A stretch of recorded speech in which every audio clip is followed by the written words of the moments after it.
Hi, these are your Jesse Mack One Word or Less comic reviews for February 2019. There are dogs licking my word notes, and hopefully they will not get too barky, because that would throw off my levels. Woo! Anyway, here's some comic stuff. Divertisement. Righteousness. Yeah. Refreshing. Centered. Dynamic. Meditation.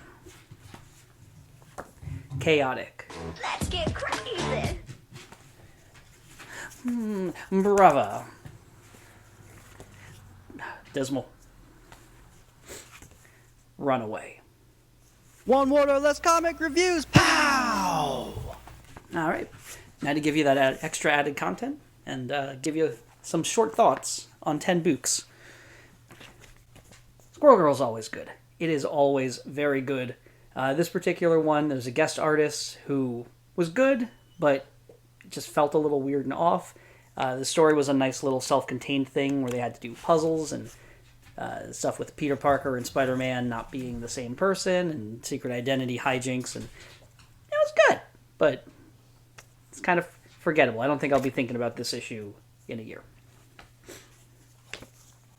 This was the wrapping up of what's been going on in Immortal Hulk, and it's been a very just like sort of deep philosophical take on the Hulk, and this one did that, and it wrapped up the ends, the loose ends very nicely. But it was also just punching, and I would not say it's a letdown, but it definitely didn't step up. Wonder Twins was real good. It scares me. I've heard some good things about, what's the guy's name? Is it Mark Russell? The guy who writes this. I've heard good things about Snagglepuss, and I really don't want to read a Snagglepuss comic, but if it's as good as this, I might have to read a Snagglepuss comic, because this was just so fun, and I like a good fun book, and there was just such a spark to it. And outside of your usual suspects, like Squirrel Girl, there's not enough of that in comics. So it's always a pleasure when I can get it. East of West seems to be barreling toward its inevitable conclusion, and this issue in particular was nice because you got to kind of, it was more of a character piece, and it let the action on the back burner. It's more just setting up what's coming, but it's got me excited enough, and I enjoyed the character work that was there. All right, this issue of Walking Dead. It was The Walking Dead. It was pretty much everything I want from this book. The quiet moments were very good. It had excitement and action, which isn't always the case. There was a sense of actual danger here for the first time in a bit, and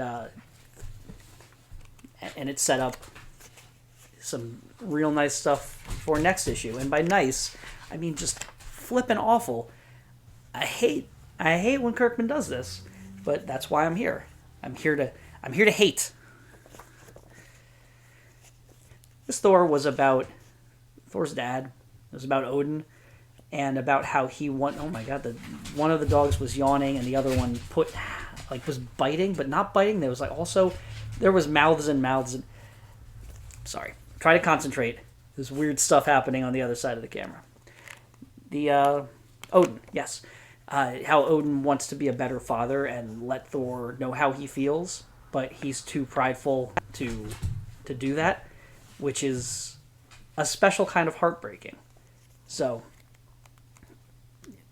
it's a fun little issue. And fun is not the right word. For a guy who is hanging his hat on the idea of finding the right word for the situation, fun was not it for that. But it was good. All right, United States of Murder, Inc. I got to tell you, I wasn't in love with it until the last few issues, and it ramped up into something very nice. And this issue essentially did what Scarlet did in the previous month's issue, where it was like, oh, stuff is happening all over the place. Let's enjoy a montage of insanity as the world explodes, or in the case of Scarlet, exploded before we got there. But it went from like, I don't know about these characters and it's not terribly interesting to, oh, I can't wait to see where this ramps up to next, because it's off the chart with the ramping. Magic Order is another book that just kind of was sitting there for me. It was all right. I feel that way about a lot of Mark Millar's work, where he has a signature. Actually, I can say that about Bendis as well. Bendis's stuff is very Bendisy. And once you've read enough Mark Millar, it all kind of runs together and feels the same. But this was a fun and clever wrap-up, and it made me feel good in the way that a good final act twist should, where it made my heart lift up a little bit, and I'm like, oh no, oh my god, like, that's amazing. Oh, this is so great. Which, if you can get me to feel that feeling, you're doing something right. And so, Mark Millar has an element of blandness to him, but when the magic happens, when he figures out how to work that magic, it is very good. Oh boy, die. This issue was, the word I used was dismal, and that's pretty much it. It was just sad, and it was a heavy gray sigh of a comic book, but it was done very artfully. It was good, but it didn't make me feel good, which, I hope that there's a little more peaks and valleys in this book, because if it's just going to continue to dive down, that is one way that you can kill this book for me. I can't have every issue be the worst thing I've ever read. I mean, like, the most horrible thing I've ever read. Not, like, quality-wise, but just as far as the fluffiness of content. So, hopefully somebody gets a win at some point. Good old Wickdiv. I don't know how much more there is left, but this is also clearly wrapping up. Oh, double Kieran Gillen at the top, by the way.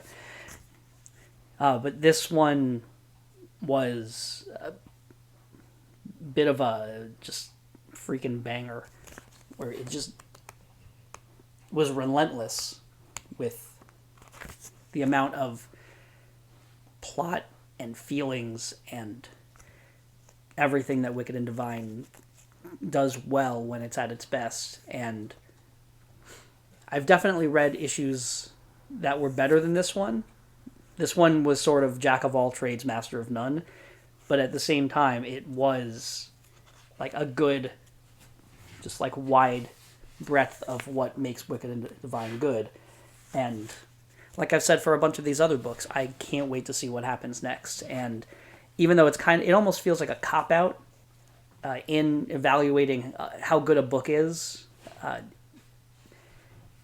anticipation for the next chapter is a huge part of the chapter you've read.